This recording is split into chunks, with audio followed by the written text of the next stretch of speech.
In this video, I'll be going over some questions that you may not know the answer to unless you really enjoy cars. This is 7 questions non-car guys are afraid to ask. Rev matching is a technique used in manual transmission cars to transition between gears more efficiently. To pull it off, you have to be able to use the gear shift, the clutch, and the throttle in sync. While it can be used to upshift, it is more commonly used with downshifting. Aside from switching gears more smoothly, it is also easier on your transmission. The technique involves matching the speed of the engine with the speed of the spinning transmission. This is done by blipping the throttle in between the transition of gears. The ideal scenario for rev matching would be when coming upon a turn. Instead of losing speed how you normally would when turning, you can keep your speed somewhat more consistent throughout the turn by rev matching. The difference between all-wheel drive, four-wheel drive, front-wheel drive, and rear-wheel drive is essentially where the power from the engine connects to the road.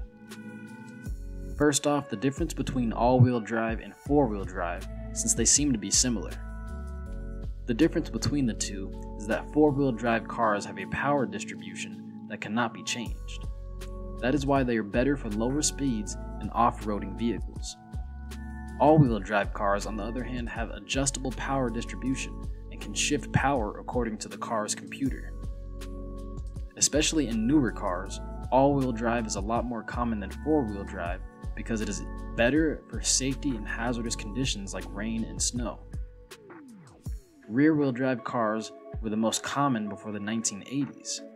Now, rear-wheel drive cars are best used for handling higher horsepower and heavier cars. They are also more durable than all-wheel drive and use less fuel, but they are more complicated to make and therefore cost more to produce.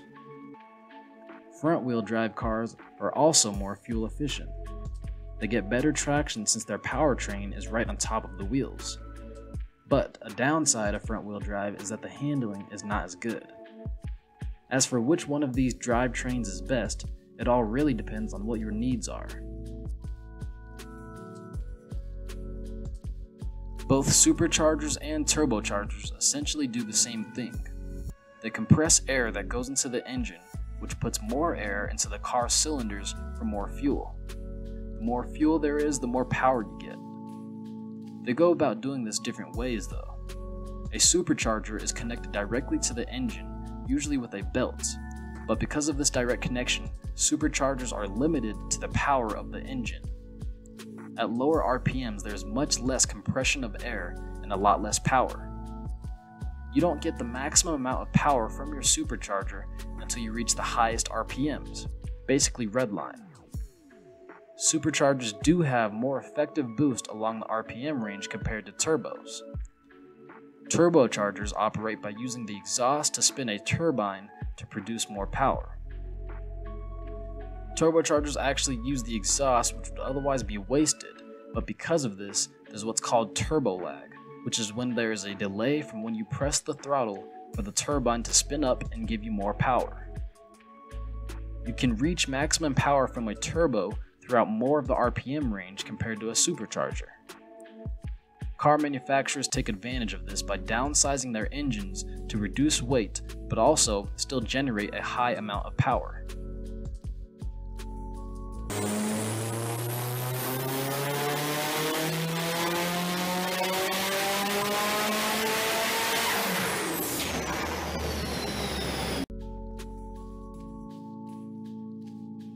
Understeer is essentially when the front wheels move straight even when you're trying to turn. This happens when the front wheels lose grip because of high speeds when steering, but it is considered to be safer than oversteer since it is more predictable and easier to correct.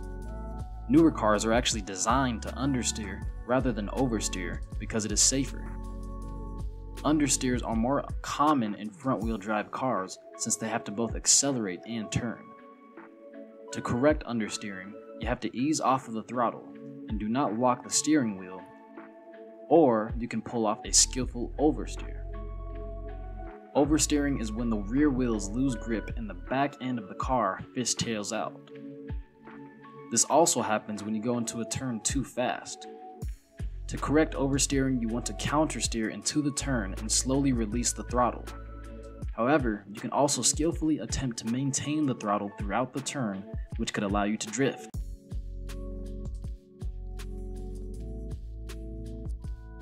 Torque is essentially the ability of a car to do work. That work being the ability to generate rotational motion. Torque is made up of two factors, force and distance. The force comes from the pistons onto the crankshaft to get it spinning, while the distance is between the source of the force and the center axis. Combining these two make torque. Horsepower, on the other hand, is how fast a car is able to perform that work. Horsepower is a measurement of power that includes time as a factor. It is essentially how quickly it can produce however much force. Cars also have a peak horsepower where it produces the most amount of torque the quickest. That is why to accelerate the quickest, you want to keep the engine as close as you can to its peak horsepower. If, for example, it was at 6,000 RPMs, you want to keep it as close to that as possible.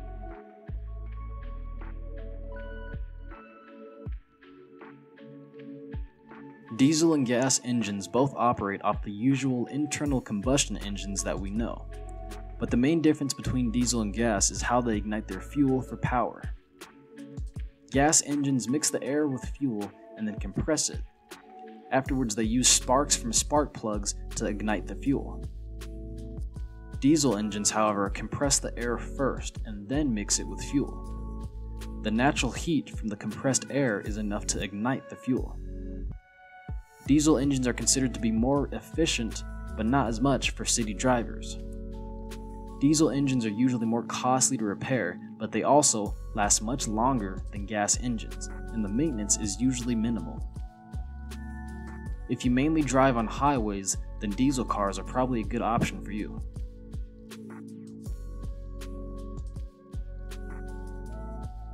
If your car calls for premium gas, it is not necessarily a requirement to use it, but it is probably still a better idea to use the higher octane gas, especially if you want more power. If you use the wrong gas, the car will not break down or explode, but if you continually do this on a long-term basis, it can cause damage to your pistons or valves. Cars that require premium gas usually do so because they have a higher air compression ratio compared to regular fuel cars.